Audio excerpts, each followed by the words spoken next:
as we moved to eventual gluts and whatnot, the need for long-term viability became evident, and the benefits of it started being discovered by operators in mass. But really, when we started as a business, we were trying to create value around something that no one had heard of or really cared about. So obviously, we had to let the industry mature into the business a bit, but I think it definitely served us well to build a product for where we believed the industry was going instead of where it just happened to be at that time. From the PodConx studios, high in the Rockies at the beautiful Beaver Creek Resort, it's the Raising Cannabis Capital Show.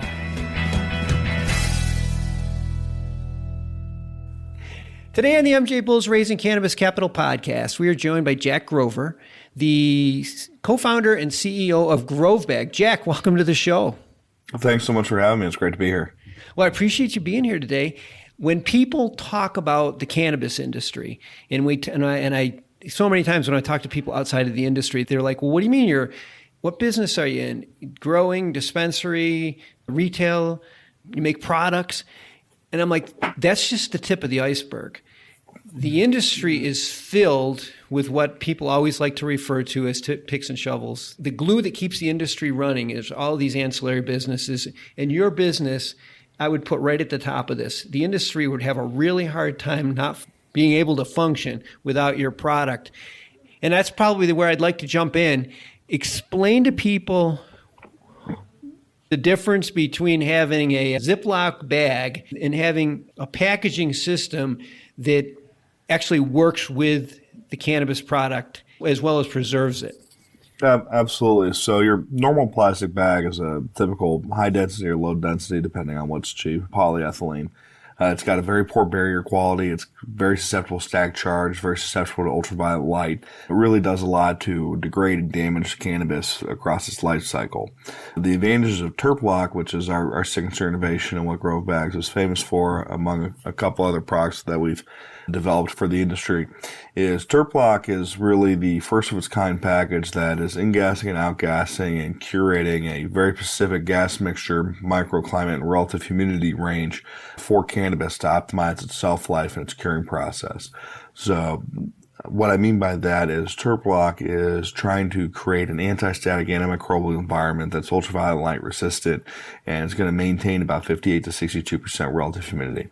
Now, the way that works is we package our flower into TerpLoc. We recommend 11% moisture content or more accurately, and this is really, I think, the way cannabis is going as we mature and sophisticate as industry, is a water activity level based measure, which gives us a better idea of what's happening enzymatically within the plant as those residual chlorophylls and sugars are breaking down into additional cannabinoids and terpenes and subcannabinoids. Is that 0.55 to 0.58 water activity level really was kind of our first valuable piece of research that we found, because that was really the point where we identified, okay, cannabis is no longer drying, it's now curing. And what we're trying to do in that curing process is balance out and homogenize the moisture content between different size colas, but also most importantly, balance out that residual moisture content so it can allow the flower to continue to develop medicinal benefits. And part of that is the gas exchange that I mentioned earlier. So cannabis really wants about a 98% hydrogen-nitrogen environment with a 2% oxygen level after it's been dried.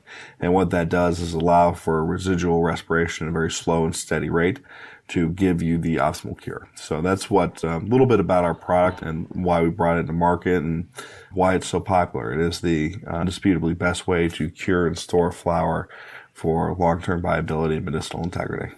Let me ask you one question to follow up on that, because I think it's reminiscent or reminds me of wine in that the product gets better in time if it's packaged correctly or if it's stored correctly. Is that what the bags provide? That's definitely not a bad way to think about it, and that in a way that's what the bags are providing. The bags are curating a very specific microclimate and gas mixture with an active humidity exchange and gas exchange, and what that's doing is creating a lung that allows that long-term viability and steady curing. Of course, the same as in with wine or cigars or any aged natural product, there is an optimal point, and then you have a decline. Cannabis doesn't continue to cure and improve forever, but there's certainly a noticeable timeline in terms of advantage, in terms of final product that has been cured or has gone through that. Much like a wine that's been optimally cured so the tannin levels are balanced, or cigars that have been cured out so the oils are properly balanced in the rolled tobacco leaves with a proper moisture content. The oils have been able to permeate the entirety of the cigar and homogenize and balance between the rind or binder, wrapper, and filler leaves of that tobacco as they sweat out and age out that nicotine. That's not a bad way to think of it. It's interesting. It's really interesting. And working backwards in previous periods of our industry when there was the demand was really high, I mean, the supply wasn't keeping up with the demand. There wasn't an opportunity for this stage.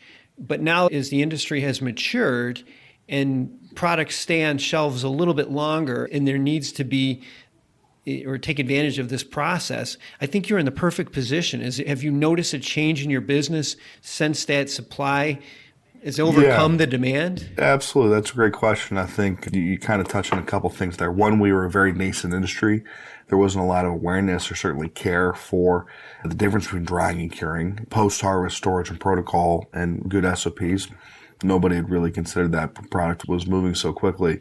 As we moved to eventual gluts and whatnot, the need for long-term viability became evident, and the benefits of it started being discovered by operators in mass. But really, we were when we started as a business, we were trying to create value around something that no one had heard of or really cared about. So obviously, we had to let the industry mature into the business a bit. But I think it definitely served us well to build a product for where we believed the industry was going instead of where it just happened to be at that time.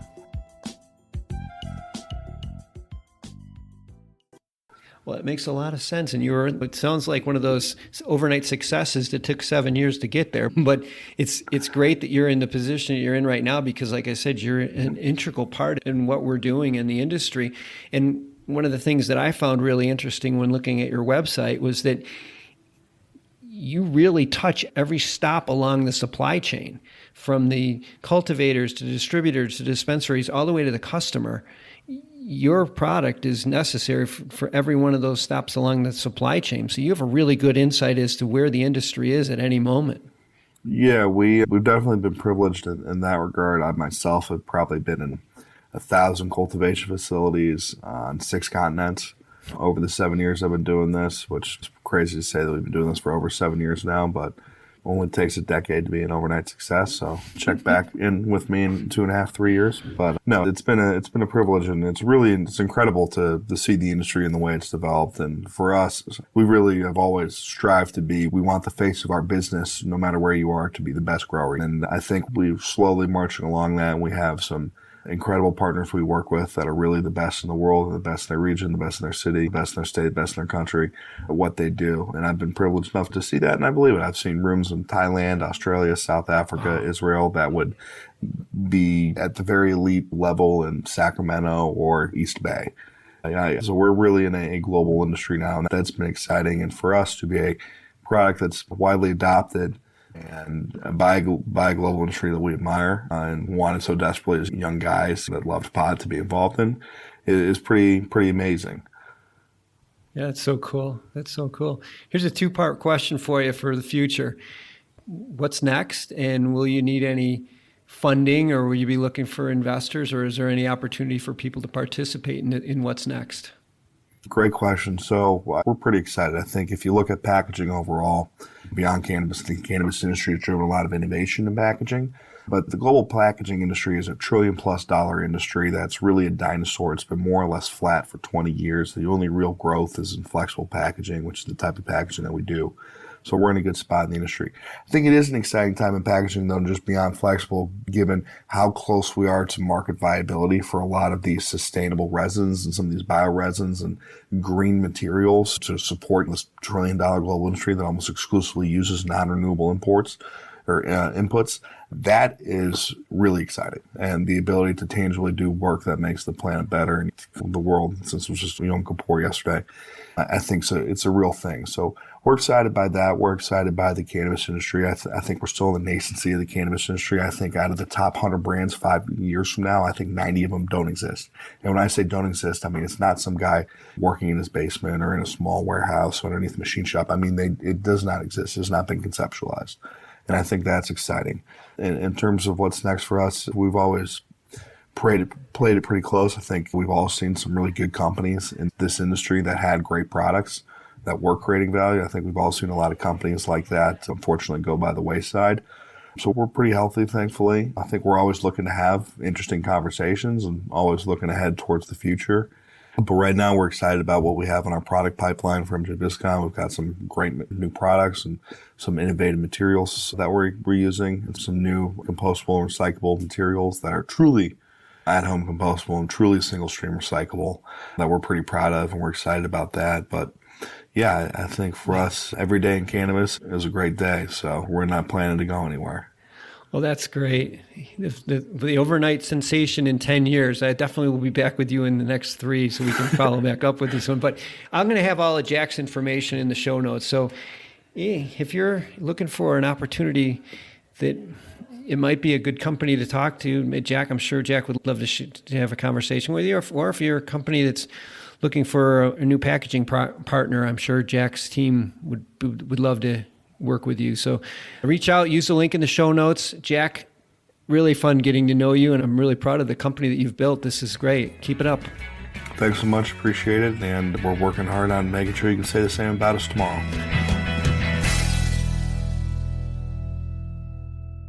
Thanks for listening to today's show. To check out more great cannabis podcasts, go to PodConx.com. Here's a preview of one of our other shows. Season 1 of Dope History is now available at dopehistory.com. Dope History weaves you through the lives of those who have been touched by cannabis or have had an influence on the events that shaped our laws or relationships with this plant. You'll hear tales from Frenchie Cannoli, Keith Strop, Eddie Lepp, Tom Alexander, Ed Rosenthal, Wolf Seagal, Jorge Cervantes, and Tommy Chong. Available now at dopehistory.com.